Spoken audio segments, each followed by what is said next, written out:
പുതിയ വീട്ടിലെത്തിയപ്പോൾ മുതൽ രുദ്രയുടെ മനസ്സാകെ അസ്വസ്ഥമാണ്. അച്ഛൻ്റെ വീട്ടിൽ നിന്നും പെട്ടെന്നുള്ള പറിച്ചുനടൽ അവൾ തീരെ പ്രതീക്ഷിച്ചതല്ല. അച്ഛന് കിട്ടിയ കുടുംബ ഓഹരി വെച്ചാണ് വേറെ വീട് വാങ്ങിയത്.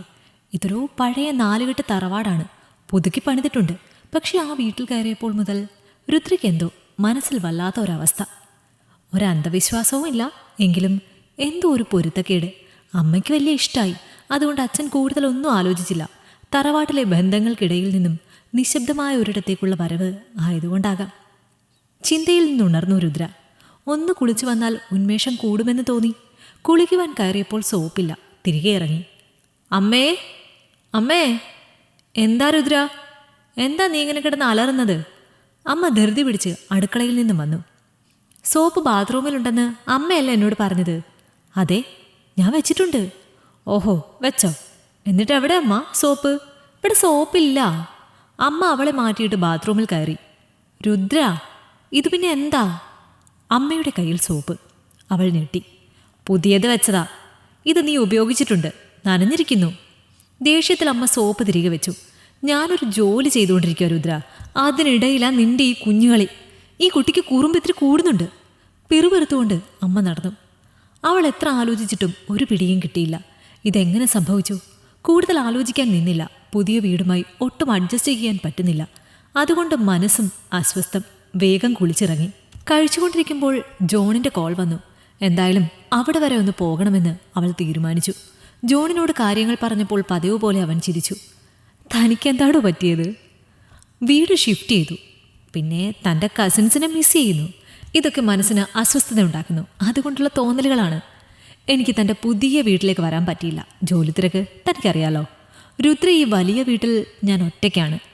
ആകെ ഉണ്ടായിരുന്ന മമ്മി കൂടി പോയപ്പോൾ മുഴുവിപ്പിക്കാനാവാതെ അവൻ നിർത്തി. അവൾ ജോണിൻ്റെ തോളിലേക്ക് ചാരി. 2 ദിവസം കൂടി ലീവ് പറയണമെന്നുണ്ടായിരുന്നു അവൾക്ക്. MD സമ്മതിച്ചില്ല. വർക്ക് കൂടുതലാണ്. ഡ്രൈവ് ചെയ്യുമ്പോൾ ചിന്തകൾ മുഴുവൻ പുതിയ വീടിനെക്കുറിച്ചായിരുന്നു. നിനക്ക് വീട് ഇഷ്ടമായില്ലേ മോളെ? കഴിക്കാണ്ടിരുന്നപ്പോൾ അച്ഛൻ്റെ ചോദ്യം. മൗനമായിരുന്നു മറുപടി. അമ്മ അവളുടെ തലയിൽ തഴുകി അരികിൽ നിന്നു. അവൾക്ക് ഇഷ്ടപ്പെടായി ഒന്നുമില്ല ഏട്ടാ, വീട്ടിൽ നിന്നും പോകുന്നതിൻ്റെ വിഷമം. അവിടെ ആകുമ്പോൾ ജോലി കഴിഞ്ഞെത്തിയാൽ എല്ലാവരും ഉണ്ടായിരുന്നല്ലോ, അതാണ് കാര്യം. അവൾ അമ്മയെ സങ്കടത്തോടെ നോക്കി. കഴിച്ച് കൈ കഴുകി വന്നപ്പോൾ അച്ഛൻ അവളുടെ നേരെ 2 ബുക്കുകൾ നീട്ടി. എന്താ അച്ഛ ഇത്? വേണു അങ്കിൾ തന്നതാ. നീ ഒരു ദിവസം ഈ ബുക്സ് അന്വേഷിച്ച് ലൈബ്രറിയിൽ ചെന്നിരുന്നു എന്ന് പറഞ്ഞു. അവൾ സന്തോഷത്തോടെ ബുക്കുകൾ വാങ്ങി. ഹൊറർ സ്റ്റോറീസാണ്. ഈ അന്തരീക്ഷത്തിൽ ഇത് വായിക്കേണ്ട എന്നവൾ തീരുമാനിച്ചു. റൂമിൽ ചെന്നു. കിടന്നിട്ട് ഉറക്കം വരുന്നില്ല. അപ്പോഴാണ് ബെഡ്റൂം ലാമ്പിൻ്റെ വെളിച്ചത്തിൽ ടേബിളിലിരിക്കുന്ന ബുക്കുകൾ അവളുടെ ശ്രദ്ധയിൽപ്പെട്ടത്. ബുക്കുകൾ അവൾ എടുത്തു. ടേബിൾ ലാമ്പ് ഓൺ ചെയ്ത് ഒരു ബുക്കെടുത്ത് വെറുതെ വായിക്കാൻ തുടങ്ങി. പെട്ടെന്ന് ലാമ്പ് മങ്ങുന്നതായി അവൾക്ക് തോന്നി. ബുക്ക് മടക്കി അവൾ എഴുന്നേറ്റു. റൂമാകെ കണ്ണോടിച്ചു.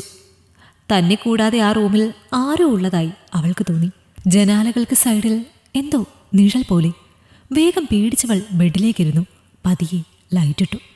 ഇല്ല, ഒന്നുമില്ല. മെല്ലെ എഴുന്നേറ്റ് ജനാലക്കരികിലേക്ക് ചെന്നു.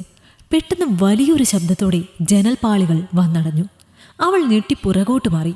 ജനാലകൾ അടയ്ക്കുവാൻ മറന്നിരുന്നു. അവൾ അതടച്ചു. പുറത്ത് നല്ല കാറ്റുണ്ട്. കിടന്നിട്ട് ഉറക്കം വരുന്നില്ല. ധൈര്യശാലിയായ അവളുടെ മനസ്സിൽ പേടി അരിച്ചെത്തി. പുതപ്പെടുത്ത് തലവഴി മൂടിക്കിടന്നു. അങ്ങനെ എപ്പോഴോ ഉറങ്ങിപ്പോയി. രാവിലെ അമ്മ വന്ന് വിളിക്കുമ്പോഴാണ് രുദ്ര എഴുന്നേൽക്കുന്നത്. നീ അലാറം വെച്ചില്ലേ മോളെ? ഇല്ലമ്മേ, മറന്നു. ഈ കുട്ടി ജനൽ അടയ്ക്കാതെയാണോ ഇന്നലെ കിടന്നത്? അമ്മ ചെന്ന് കർട്ടൻ വലിച്ചിട്ടുകൊണ്ട് പറഞ്ഞു. ദൈവമേ, ഇന്നലെ രാത്രിയിൽ ജനലുകൾ അടച്ചതാണല്ലോ. അവളുടെ കണ്ണിലേക്ക് ഇരുട്ട് കയറും പോലെ തോന്നി. നീ വേഗം കുളിച്ചു വാകുട്ടി, ഓഫീസിൽ പോകണ്ടേ? അമ്മ പറഞ്ഞിട്ട് പോയതായിരുന്നില്ല അപ്പോൾ അവളുടെ മനസ്സിൽ. പെട്ടെന്ന് അലാറം മുഴങ്ങി. വേഗം അവൾ ഓഫ് ചെയ്തു. ഒന്നും കൂടുതൽ ആലോചിക്കാൻ നിൽക്കാതെ കുളിച്ച് ഓഫീസിലേക്ക് ഇറങ്ങി. ഓഫീസിലിരിക്കുമ്പോൾ ജനാലകൾ തുറന്നു കിടന്നതും അലാറം അടിച്ചതും മനസ്സിൽ നിന്നും പോകാതെ കിടന്നു. അച്ഛൻ്റെ വീട്ടിലൊന്ന് പോകാമെന്ന് അവൾ ആലോചിച്ചു. വൈകുന്നേരം നേരത്തെ ഇറങ്ങി. അവിടെ ചെല്ലുമ്പോൾ കൊച്ചച്ഛന്മാരുടെ കുട്ടികളെല്ലാവരും ഉണ്ട്. ചേച്ചി വന്ന സന്തോഷത്തിലായിരുന്നു അവർ. കുറച്ച് ദിവസം കൂടി അവൾക്ക് ഒരുപാട് സന്തോഷം തോന്നി. ഒരു മകളായി പിറന്നതുകൊണ്ട് ഒറ്റപ്പെടൽ അനുഭവിക്കേണ്ടി വന്നത് തറവാട്ടിൽ നിന്നും മാറിയപ്പോഴാണ് രുദ്ര ഓർമ്മിച്ചു. വെക്കേഷൻ തുടങ്ങാറായി ചേച്ചി. 2 ആഴ്ച കൂടിയേ ക്ലാസ്സുള്ളൂ. ഞങ്ങളെല്ലാവരും അങ്ങോട്ട് വരാനിരിക്കുക. കൊച്ചച്ഛൻ്റെ മോൾ സേതുവാണ് പറഞ്ഞത്. അവൾ സേതുവിനെ കെട്ടിപ്പിടിച്ചു. പോകാനിറങ്ങുമ്പോൾ അവൾ തിരിഞ്ഞു നോക്കിയില്ല. വണ്ടിയെടുത്ത് വേഗം പോന്നു. അവരെ വീണ്ടും നോക്കിയാൽ പിന്നെ പോരാൻ മനസ്സനുവദിക്കില്ല. ഡ്രൈവിങ്ങിനിടയിലും ആ വീട്ടിലേക്ക് ചെല്ലുന്ന കാര്യമോർത്തവൾ നെടുവീർപ്പിട്ടു. വീട്ടിലെത്തി കുറച്ചുനേരം അമ്മയോടൊപ്പം ടി വി കണ്ടിരുന്നു. അപ്പോഴൊന്നും അവൾക്ക് മറ്റൊന്നും ഫീൽ ചെയ്തില്ല. പക്ഷെ ആ റൂമിൽ കയറുമ്പോൾ മനസ്സിൽ അസ്വസ്ഥത തുടങ്ങുന്നു. അമ്മ, എനിക്കൊരു കാര്യം പറയാനുണ്ട്. അവൾ അമ്മയുടെ മടിയിൽ തലവെച്ച് കിടന്നു. എന്തേ? എനിക്ക് റൂം ഒന്ന് ഷിഫ്റ്റ് ചെയ്യണം. എന്തിന്? ജനാലകൾ തുറക്കുമ്പോൾ റോഡ് കാണും വിധമുള്ള റൂം വേണമെന്ന് പറഞ്ഞതല്ലേ, അത് സെലക്ട് ചെയ്തത്. എന്നിട്ട് കുറച്ച് ദിവസം കൊണ്ട് മടുത്തോ? അമ്മയുടെ ചോദ്യത്തിന് എന്തുത്തരം നൽകുമെന്നോർത്ത് അവൾ കുഴങ്ങി. സത്യം പറയാമെന്ന് വിചാരിച്ചാൽ അമ്മയും അച്ഛനും വിശ്വസിക്കില്ല. അതുമല്ല, തൻ്റെ അനുഭവം അവർക്കുണ്ടായിട്ടില്ല.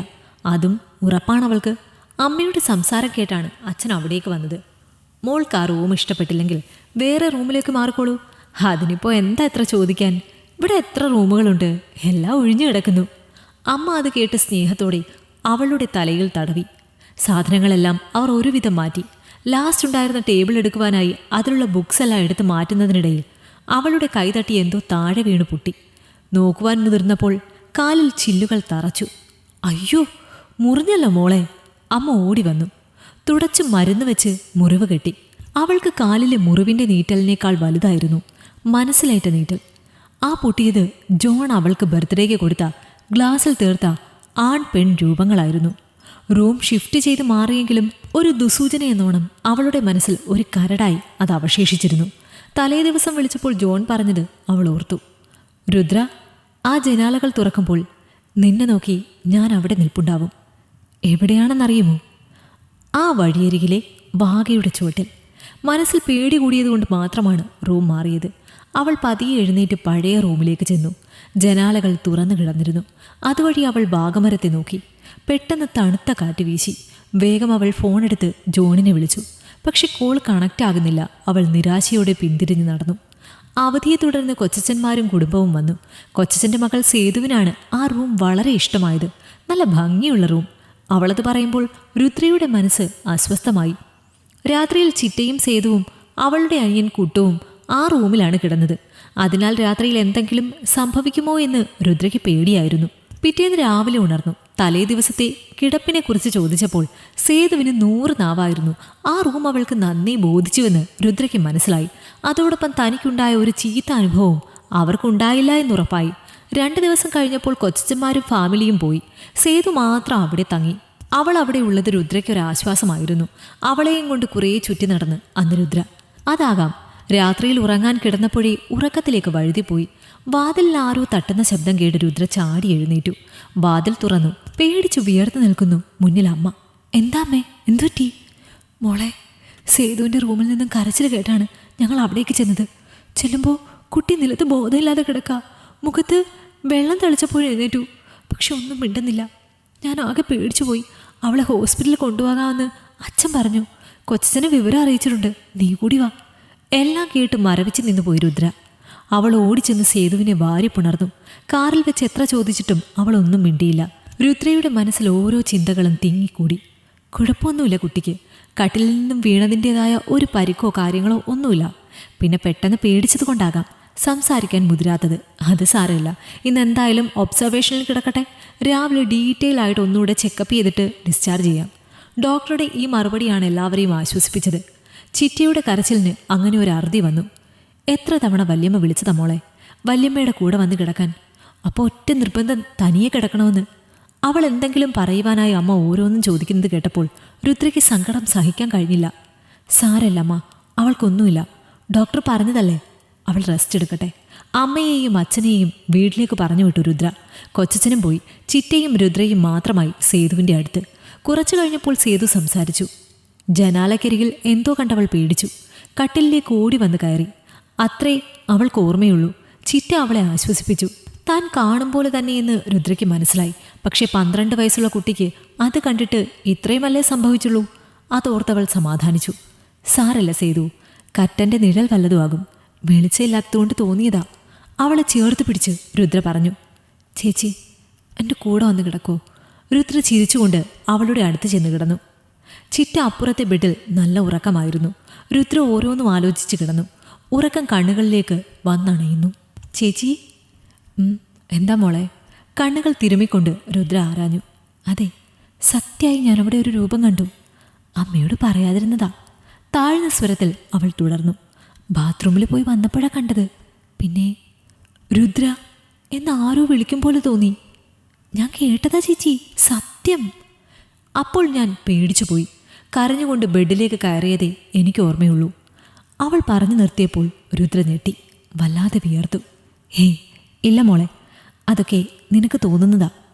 ഇനി അതൊന്നും ഓർക്കണ്ട. മോൾ ഉറങ്ങിക്കോ. നേരം വെളുക്കാറായി. ഉള്ളിലെ വിറയൽ മാറ്റിവെച്ച് രുദ്ര പറഞ്ഞു. സേതു അവളോട് പറ്റിച്ചേർന്ന് കിടന്ന് കണ്ണുകൾ അടച്ചു. സേതുവിന് കുഴപ്പമൊന്നുമില്ലാത്തതിനാൽ രാവിലെ ഡിസ്ചാർജ് കിട്ടി.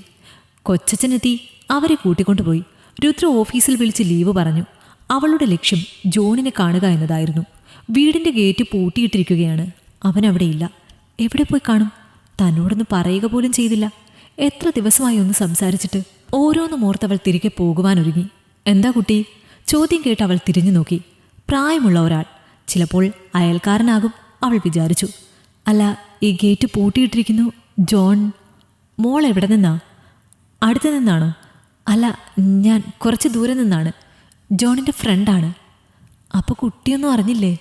അവളുടെ മുഖത്തെ ഭാവം കണ്ടപ്പോൾ അയാൾക്ക് മനസ്സിലായി അവളൊന്നും അറിഞ്ഞിട്ടില്ല എന്ന്. അയാൾ തുടർന്നു. ജോണിന് ഒരു ആക്സിഡൻ്റ് ഉണ്ടായി. വെന്റിലേറ്ററിലായിരുന്നു. 2 ആഴ്ചയായി അയാൾ മരിച്ചിട്ട്. ബന്ധുക്കളെന്ന് പറയാൻ ആരും തന്നെ ഇല്ലായിരുന്നു. അയാൾ എന്തൊക്കെയോ പറഞ്ഞുകൊണ്ടിരുന്നു. പക്ഷെ അതൊന്നും അവൾ കേട്ടില്ല. അവളുടെ ചെവിയിൽ ജോണിൻ്റെ ചിരി മുഴങ്ങിക്കൊണ്ടിരുന്നു. കൂടെ രുദ്ര എന്നുള്ള വിളിയും. രുദ്രയുടെ കണ്ണിലേക്ക് ഇരുട്ട് കയറും പോലെ തോന്നി. തളർന്ന് താഴെ വീണു പോകുമെന്ന് അവൾക്ക് തോന്നി. പതിയെ കാറിൻ്റെ സൈഡിൽ പിടിച്ചവൾ ഒരുവിധം അകത്തേക്ക് കയറി. സീറ്റിലേക്ക് തളർന്ന് ചാഞ്ഞു. കണ്ണുകൾ ഇറുക്കിയടച്ചു. മനസ്സിലൊരു കടലിരമ്പുന്നുണ്ടായിരുന്നു. മിഴികളിലൂടെ ആ വേദന ഒഴുകിയിറങ്ങി. പുതിയ വീട്ടിലേക്ക് വരുന്നതിന് മുൻപാണോ ജോണിന് അപകടം ഉണ്ടായത്? അപ്പോൾ താനെന്ന് ഇവിടെ വന്നിരുന്നല്ലോ. അത് തോന്നലാണോ? താൻ ജോണിനെ കണ്ടിരുന്നല്ലോ. അവൻ തന്നെ ആശ്വസിപ്പിച്ചിരുന്നല്ലോ. എത്ര തവണ അത് കഴിഞ്ഞ് വിളിച്ചു? അവളുടെ മനസ്സിലൂടെ ഒരുപാട് ചോദ്യങ്ങൾ ഓടി. വേഗം അവൾ ഫോണെടുത്ത് ജോൺ വിളിച്ച ദിവസത്തെ ലിസ്റ്റ് നോക്കി. പക്ഷേ ഒരു കോൾ പോലും കണ്ടില്ല. ഇങ്ങോട്ട് വിളിച്ചതും അങ്ങോട്ട് വിളിച്ചതും. ദൈവമേ, അതൊക്കെ തൻ്റെ തോന്നലായിരുന്നോ? അവൾ മുഖം പൊത്തിക്കരഞ്ഞു. രാത്രിയിൽ ഉറക്കം വരാതെ തിരിഞ്ഞും മറിഞ്ഞും അവൾ കിടന്നു. പഴയ റൂമിലേക്ക് അവൾ കയറി. ആ നിഴലുകൾ ഒന്ന് കാണുവാനായി. രുദ്ര എന്നൊരു വിളിക്കായി. പക്ഷേ ഒന്നും ഉണ്ടായില്ല. ജനാലകൾ തുറന്നു. വഴിവിളക്കിൻ്റെ പ്രകാശത്തിൽ വാഗമരം കാണാം. അവളുടെ കാലിലെ ഉണങ്ങിയ ആ മുറിവിലൂടെ ഒരു നോവ് സിരകളിലൂടെ ശരീരമാകെ പടരുന്നതായി തോന്നി. തൻ്റെ അരികിൽ ജോണിൻ്റെ സാമീപ്യവും. ജനലഴികളിൽ തല ചേർത്ത് വെച്ചവൾ വിതുമ്പി. ഇത് കണ്ട് വാഗമരത്തിൻ്റെ ചില്ലകൾ ആടിയുലഞ്ഞു. ഈ കഥ നിങ്ങൾക്കിഷ്ടമായെങ്കിൽ ലൈക്ക് ചെയ്യൂ. നിങ്ങളുടെ അഭിപ്രായങ്ങൾ കമൻ്റായി രേഖപ്പെടുത്തൂ. കൂടുതൽ കഥകൾ കേൾക്കാൻ ഈ ചാനൽ സബ്സ്ക്രൈബ് ചെയ്യൂ.